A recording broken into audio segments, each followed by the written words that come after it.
New scale digital में आपका स्वागत है। आज की प्रसंगवश चर्चा राजस्थान पुलिस की नई रणनीति, अपराधियों में खौफ की नकेल कसने के लिए पैदल गश्त की अनिवार्यता, साथ ही 3 दिव्यांग बीएलओ के साहस और परिवहन विभाग में लंबे समय से लंबित पदोन्नति के बाद पोस्टिंग मिलने की संभावना पर वरिष्ठ पत्रकार करेंगे गहन विश्लेषण। आइए इस प्रसंगवश चर्चा को विस्तार से जानते हैं। नमस्कार, प्रसंगवश में आप सभी का स्वागत है।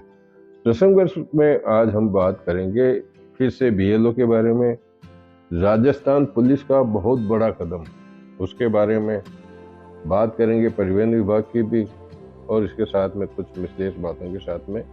लेकिन शुरुआत करते हैं राजस्थान पुलिस की। राजस्थान पुलिस ने आज राजस्थान पुलिस में महानिरीक्षक कानून व्यवस्था अनिल कुमार टांग, उन्होंने डीजी पुलिस महानिरीक्षक के निर्देशानुसार एक आदेश जारी किया है, जिसके अंदर ऐतिहासिक एक आदेश राजस्थान सरकार में राजस्थान पुलिस की तरफ से शुरू किया गया है, जिसमें आईजी, पुलिस कमिश्नर और इनके सबॉर्डिनेट में जितने भी, जैसे एसपी हैं, एडिशनल एसपी हैं, डिप्टी है, सीआई है, एसआई है, एएसआई है, इनको अब गश्त करनी पड़ेगी।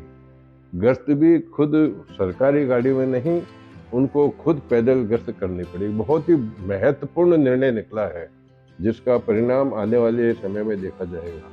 सबसे बड़ी बात तो यह है कि टाइमिंग इसकी शाम को 6 बजे से 9 बजे तक रखी है, ताकि 6 बजे पहले, क्योंकि कार्यालय का समय सुबह 9:30 से शाम तक का रहता है, ऐसी स्थिति में जो कोई फरियादी उनके दफ्तर में जाएगा तो उनको सीटों पर अधिकारी नदारद नहीं मिलेंगे, वहाँ मौजूद मिलेंगे। उसके बाद में पैदल गश्त करेंगे। पैदल गश्त के साथ साथ में एक उसके अंदर नई व्यवस्था भी दी गई है कि जो अधिकारी जिस क्षेत्र के अंदर गश्त करेगा, उसको उसका वीडियो भी एक लिंक बनाया गया है, जिसमें उसमें जारी किया जाएगा, और उसके लिए पीएचक्यू से उसकी मॉनिटरिंग भी की जाएगी। यानी सडनली कोई अधिकारी पहुंच के और वहाँ व्यवस्था भी देख सकता है वीडियो के माध्यम से, भाई उन्होंने वीडियो भेजा, वो वहाँ है क्या है। तो कुल मिलाकर के ये व्यवस्था बहुत शानदार है, जिसके अंदर गश्त करने की जो एक पैदल गश्त करने का जो निर्देश दिया गया है, निश्चित रूप से राजस्थान पुलिस की सराहना की जानी चाहिए।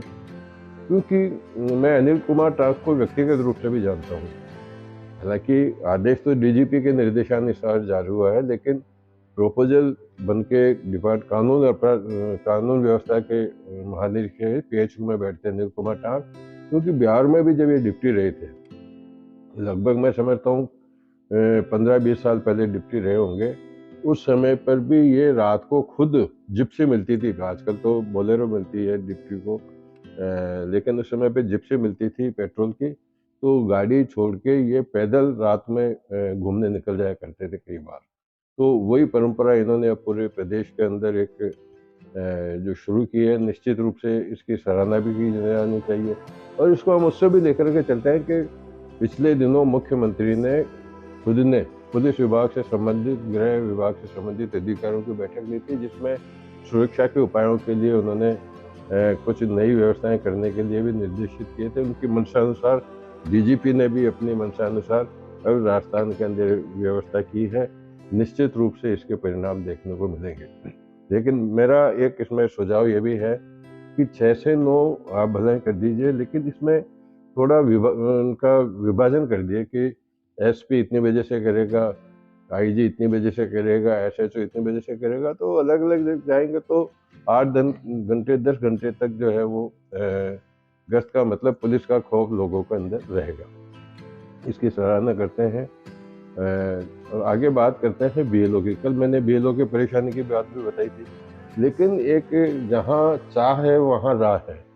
राजस्थान के 3 बीएलओ ने पूरे हिंदुस्तान में अपना डंका बजा दिया। दिव्यांग बीएलओ हैं ये। इन्होंने अपने क्षेत्र में, जिनका क्षेत्र भी पहाड़ी क्षेत्र था, दूर दराज का क्षेत्र था, उन्होंने अपना 90% से ज़्यादा कार्य पूरा कर लिया, जिसको लेकर के मुख्य चुनाव अधिकारी ने, नवीन महाजन ने, इस बात की बात बताते हुए बताया कि इनके नाम चुनाव आयोग तक भेजे जाएंगे ताकि इनको सम्मानित भी किया जा सके। और अब बात करते हैं कि परिवहन विभाग के अंदर डीटीओ के और अन्य कई अधिकारियों के पदोन्नति हो गई थी बहुत समय पहले, लेकिन जिसको आरटीओ बना दिया वो अभी भी डीटीओ के पद पर एआरटीओ के पद पर काम कर रहे हैं। अब उनको बताया जाता है कि डिप्टी सीएम जिनके पास में ट्रांसपोर्ट डिपार्टमेंट भी है, उन्होंने उसकी मंजूरी दे दी है, अब उनकी नई पोस्टिंग होगी। तो इसी को लेकर के आज के प्रसंग को इसको विराम देते हैं। कल फिर किसी नए प्रसंग के साथ में आपके सामने उपस्थित रहूंगा। तब तक के लिए नमस्कार। हम उन तीनों बीएलओ बाबूलाल जी, कल्याणमल जी और सूरजमल जी को भी बधाई देते हैं कि जिन्होंने अपनी शारीरिक व्यवस्था के बावजूद भी रुचि लेकर के ये कार्य किया, बधाई के पात्र हैं। और बताया तो ये भी जाता है कि जिनके पास में फोटो नहीं थी उन्होंने खुद ने फोटो कलेक्ट कराई, मतलब जो जो आवश्यकताएं थी अपने लेवल पर जा जा करके मौके पर जाके घरों में जा करके उन्हें पूरी कराई। आज के प्रसंग में इसको विराम देते हैं। धन्यवाद।